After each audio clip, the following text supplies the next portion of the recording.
Norisi pradėti dėkingumo žodžiu pirmiausia mūsų mielam apaštališkajam nuncijui Peteraič, eminencijai Sigitui Tamkevičiui, arkivyskupui metropolitui Gintarui Grušui. Nuoširdžiai dėkoju Lietuvos Laisvos visuomenės institutui, valdybos pirmininkui Audriui Globiui, direktoriai Dianai Karvelieniai, Lietuvos krikščionių darbuotojų profesiniai sąjungai, Vytauto Didžiojo universiteto katalikų teologijos fakulteto komandai. Taip pat labai noriu pasveikinti brolius Konstantinopolio patriarchato atvykusius čia į mūsų tarpą. Na ir aišku, mielus prelegentus, kurie sutiko pasidalinti mintimis, įžvalgomis ir vieni kitus padrąsinti.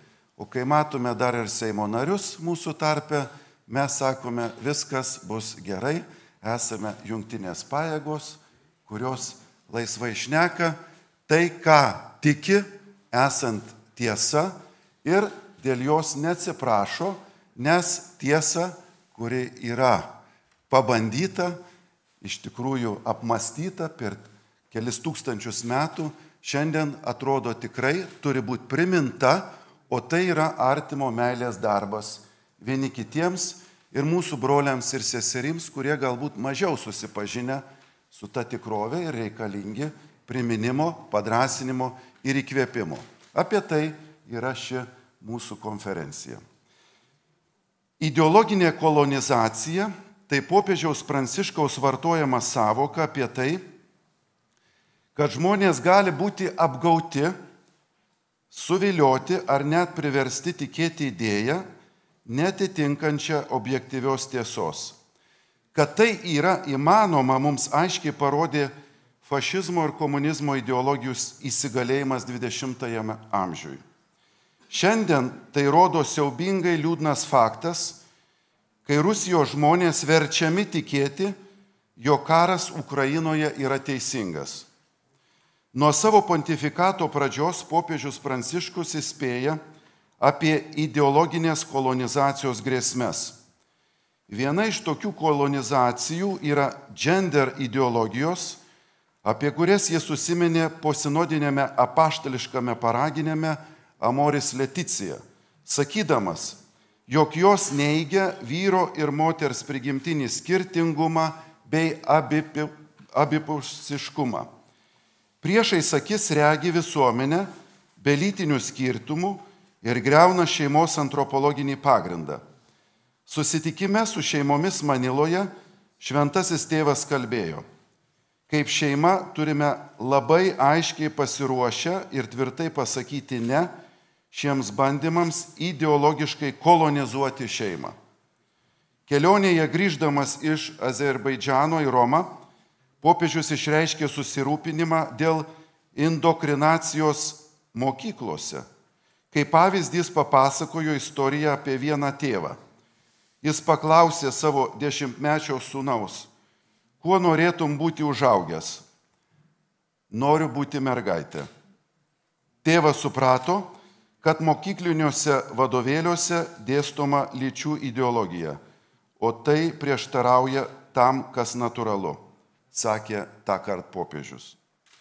Ideologinę kolonizaciją popiežius Pranciškus dažnai pristato kaip bandymą panaikinti natūralius žmonių skirtumus, o tai baigėsi pasikėsinimu į kūrinyje. Apie ideologinę kolonizaciją popiežius kalba taip pat ir išsivysčiusių šalių interesų primetimo besivystančiom šalims prasme, naudojant ekonominę, socialinę, politinę galią. Šių metų kalboje diplomatinio korpuso nariams, akredituotiems prie Šventojo sosto sakė, vis daugiau lėšų skiriama ideologiniai kolonizacijai, ypač skurdesnėse šalyse primesti, o ekonominės pagalbos teikimas tiesiogiai siejamas su tokių ideologijų priėmimu.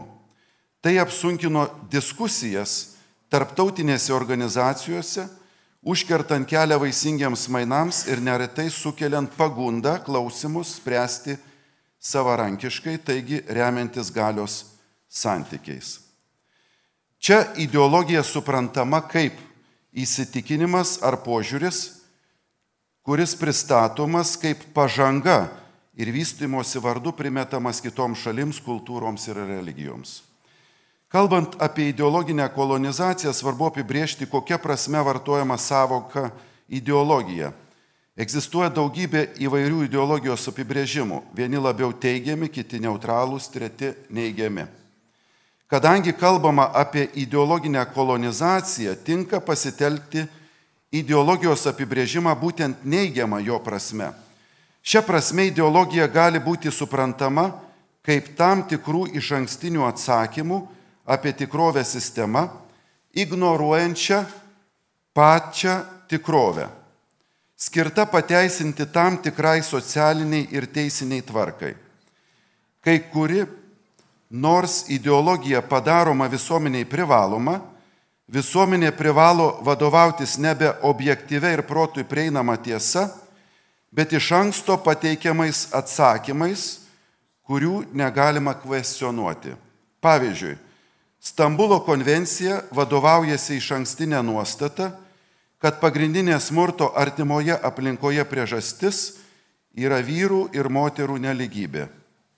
Čia smurtas suprantamas ne tiek kaip alkoholizmo pasekmė, ne psichologinės traumos ar charakterio ydos, bet neligybės padarinys. Jei Stambulo konvencija tampa privaloma, tuo pat metu visuomeniai tampa privaloma vadovauti šiais išankstinę nuostatą, o ne realybę. Panašiai ir su gender ideologija. Ši ideologija vadovaujasi išankstinę nuostatą, kad lytis yra socialinis konstruktas. Ji ignoruoja žmogaus biologinę prigimtį bei jos reikšmę žmogaus lytiškumui. Vis labiau įsigalint šiai išankstiniai nuostatai, tarsi žmogaus lytiškumas nebepriklauso nuo biologinės prigimties, darosi vis sunkiau suprasti vyro ir moters lyčių papildomumą, šeimą, kuri pagrįsta vyro ir moters santuoka. Šios ideologijos paveikti tėvai jau šiandien duoda vaikams lyčiai neutralius vardus, nes nenori primesti, kabutėse, jiems išankstinio lyties parinkimo, nes pasak jų, vaiką vadinti berniuku ar mergaite pagal jų biologinę lytį reiškia agresiją vaikų atžvilgių. Šiame kontekste norisi kalbėti apie laisvę, vadovautis tiesa esant sąlygoms, kai visuomeniai yra primetama tam tikra ideologija. Lietuvoje jau esame patyrę, kad ideologija gali tapti įrankiu, užgniaužti religijos laisvei. Esame patyrę totalitarizmą. Šiluvos deklaracijoje randam teiginį: laisvoje demokratinėje valstybėje būtina gerbti pamatinius asmens ir visuomenės gėrius - sąžinės, religijos ir žodžio laisvę, kuris saugo visuomenę nuo totalitarizmo pagundų. Kaip laisva demokratinė visuomenė apsisaugo nuo totalitarizmo, savo enciklikoje Centesimus Annus yra atskleidęs popiežius Šventasis Jonas Paulius II. Šiemet minime šio šventojo tėvo apsilankimo Lietuvoje ir čia Šilovoje lygiai 30-asias metinės. Jonas Paulius II sako: tenka pridurti, kad totalitarizmas gimsta iš objektyvios tiesos neigimo. Jeigu neegzistuoja transcendentinė tiesa, kuriai paklūsdama žmogus įgauna visišką savo tapatybę, tai negalioja ir jokie teisiniai principai, garantuojantis teisingus žmonių santykius. Tai reiškia pavojų pamatiniams žmogaus teisėms, garantuojančioms sąžinės, religijos ir žodžio laisvę. Šiandien vakaruose turime dviejų pasaulėžiūrių sankirtą. Viena jų remiasi kelių tūkstantmečių mąstymo apie žmogaus asmenį ir visuomenės sampratą. Ji atspindi biblinę pasaulėjautą, klasikinę filosofiją ir istorinę patirtį. Kita pastaraisiais dešimtmečiais politinę galią įgavusi sekuliaristinė ideologija paremta relativistinė filosofija ir tariamos pažangos idėja. Jis siekia dominuoti ne tik valdžios postuose, medijose ar mokslo institucijose, jis tengiasi kolonizuoti žmonių protus. Paskelbė biblinę teologinę pasaulėžiūrą nemokslinę, vadinamieji progresyvistai siekia įstumti bet kokias žmogaus tapatybės ir teisės sąsajas su Dievo autoritetu. Tokią tendenciją popiežius Jonas Paulius II įvardino totalitarizmo grėsme. Jis pabrėžė, dabartinis totalitarizmas atsiranda paneigus transcendentinį žmogaus asmenybės orumą. Juk žmogus yra matomas neregimojo Dievo paveikslas, todėl savo prigimtimi jis yra teisių subjektas ir tų teisių niekas negali pažeisti. Nei individas ar grupė, nei klasė, tauta ar valstybė. Ir toliau pridūrė, tikroji demokratija yra įmanoma tik teisinėje valstybėje ir besiremianti teisinga žmogaus asmenybės koncepcija. Jos pagrindu gyvuoja religijos laisvė. Ji egzistuoja tik tiek, kiek žmogus yra laisvas nuo savo asmenime ir visuomeninė gyvenime vadovautis per apreiškimą ir religinės bendrijos bažnyčios mokymą pažinta tiesa. Čia reikia priminti, kad bažnyčia nesiekia privilegijų iš valstybės ar valdžios pagalbos bažnyčios mokymą įtvirtinti kaip valstybinę religiją. Tačiau ji prašo, kad valstybės institucijos nustotų tiek formaliai, tiek neformaliai propaguoti sekularizmą kaip neoficialų valstybinį tikėjimą, kuris siekia priboti kitas religinės laikysenas. Iškyla grėsmė, kad sekularizmas remiamas skepticizmo ir ateizmo virs valstybinė religija. Paskelbti, kad vienintelė tiesa, jog nėra jokių tiesų, yra vidinis prieštaravimas. Tiek protas, tiek apreiškimas mums kalba, kad egzistuoja universalūs ir pamatiniai moraliniai gėriai.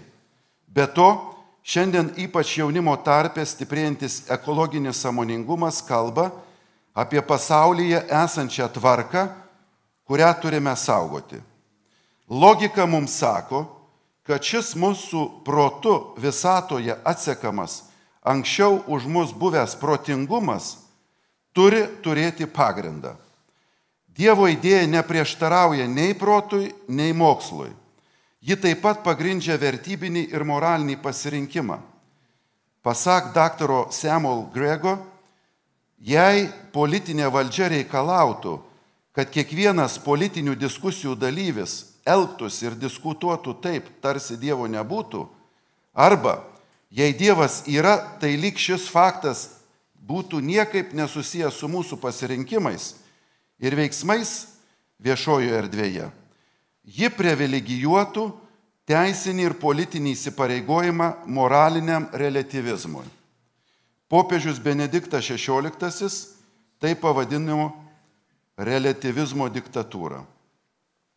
Ideologinė kolonizacija pasireiškia tuo, kad visuomeniai yra primetami tam tikri išankstiniai atsakymai ir prielaidos, kurie tarnauja ne objektyvios tiesos pažinimui, bet tam tikriems interesams. Galiausiai visuomenė priversta vadovautis išankstinėmis nuostatomis, kurias primeta ideologija kietąja, įstatymų arba minkštąja socialinio spaudimo gale, o nebe savo sąžinę, nustoja tada būti laisva. Vatikano antrojo susirinkimo dokumentas Dignitatis Humanae pabrėžia, jog pasaulietinė valdžia privalo rūpintis, kad teisinė piliečių lygybė, kur yra visuomeninės bendrosios gerovės dalis, niekuomet nei viešai, nei slapta nebūtų pažeidžiama religiniais sumetimais ir kad nebūtų jokios piliečių diskriminacijos. Jei sekuliaristinė ideologija siekia dominuoti kitų pasaulėžiūrų atžvilgių, paskelbdama, kad religija yra nesuderinama su protu ir kad yra tik istorinis paveldas, Ji pati paneigia religijos laisvės principą, pasiskelbdama vienintelę religiją. Pasak Dignitatis Humanae, krikščionys, kaip ir kiti žmonės, turi pilietinę teisę nekliudomai elgtis pagal savo sąžinę. Evangelijoje pasakojama apie Jėzaus mestą iššūkį, kai fariziejai spęsdami jam pinklės paklausė, ar mums valia mokėti ciesorių mokesčius ar ne. Jėzus jiems taip atsakė, kas ciesoriaus atiduokit ciesoriui, o kas Dievo Dievui. Šis principas be visa kita kalba ir apie valdžios galių ribojimą. Religijos laisvė, teisė apriboja politinės valdžios galimybės ideologiškai dominuoti, stumiant tik tam tikros pasaulėžiūros postulatus. Kita vertus, tai nereiškia, kad politinė valdžia turi būti abejinga religijai. Bažnyčia primena, kad visuomeninė ir teisinė tvarka, leidžianti vadovautis tiesa apie matomą tikrovę, neturi ignoruoti ar varžyti laisvę vadovautis tiesa apie nematomą, tačiau žmogaus likimui esminę reikšmę turinčią tikrovę. Ji kalba apie objektyvę moralinę tvarką, kaip protu atpažįstamą gėrį, kuris įrašytas mūsų prigimtyje kaip prigimtinis įstatymas. Šią tvarką saugantis valdžios įstatymai įtvirtina žmogaus asmens pamatinės teises, skatina visuomenėje vienybę ir pagelbėja žmonėms laikytis moralinių vertybių. Religijos laisvė neretai suprantama tik kaip laisvė vykdyti liturginės apeigas. Tačiau ji apima laisvę aktyviai dalyvauti krašto politinėme gyvenime ir įstatymų leidime. Ji yra laisvė reikšti savo pasaulėžiūrą ir daryti įtaką kultūrai. Tai laisvė vykdyti meilės pareigą visuomeniai. Pasak popiežiaus Benedikto XVI enciklikos Deus Caritas Est, bažnyčios pareiga prisidėti prie proto apvalymo ir moralinių jėgų, be kurių teisingos struktūros bei nei atsiranda, nei gali ilgai veikti sužadinimu. Jei visuomenėje vyrauja moralinis relativizmas ir skepticizmas transcendencijos atžvilgiu, jis stokoja motyvacijos pamatinių moralinių vertybių apsaugai, šeimos vertybėms, bendrojo gėrio įsipareigojimui. Bažnyčia save supranta kaip pagalba žmonėms, šeimoms ir visuomeniai atrasti pagrindimą dvasinių jėgų ir motyvaciją savo pasirinkimais gerbti moralinę tvarką ir pamatinius visuomenės gėrius. Vatikano tarptautinės teologijos komisijos dokumente apie religijos laisvę yra rašoma: krikščionybei problema iškyla tada, kai patys krikščionys verčiami suvokti save kaip neutralios visuomenės kabutėse, kuri iš principo ir iš tikrųjų tokia nėra, narius. Šis egzistavimas suvokiamas kaip neutrali nereliginė priklausomybė liberaliai ir politiniai visuomeniai. Kai krikščionys pasyviai sutinka su tokiu savo būties padalinimu į valstybės valdomą išorę ir bažnyčios valdomą vidų, jie iš tiesų jau yra atsisakę sąžinės ir religijos išraiškos laisvės. Vardan visuomenės pluralizmo krikščionys negali pritarti sprendimams, kurie kenkia pamatinių etinių poreikių apsaugai bendrojo gėrio labui. Krikščioniškasis tikėjimas įpareigoja mus bendradarbiauti su valstybe, siekiant apsaugoti religijos laisvės erdvę, neatsisakant deramos įvairovės pasaulietinėje plotmėje. Tai nėra konfesinių vertybių primetimas kitiems, bet budėjimas, kad viešojoje erdvėje neįsigalėtų ideologinis kolonializmas. Jam pasipriešinti reikalinga aktyvi krikščionių pastanga saugoti religijos laisvę kaip pamatinį demokratinės visuomenės gėrį. Todėl viešpaties Jėzaus Kristaus žodžiai: jūs pažinsite tiesą ir tiesa padarys jūs laisvus, šiandien mums tampa pilietinio veikimo programa. Tai ne tik pareiga pažinti tiesą, bet ir šio pažinimo dėka padėti visuomeniai, kurioje gyvename, atpažinti ideologijas galinčias atimti sąžinės, religijos ir žodžio laisvę. Mes esame brangiai pašaukti tęsti viešpaties išlaisvinimo misiją šiandienos pasaulyje. Drąsos, įkvėpimo ir džiaugsmo tai liudijant be atsiprašymų.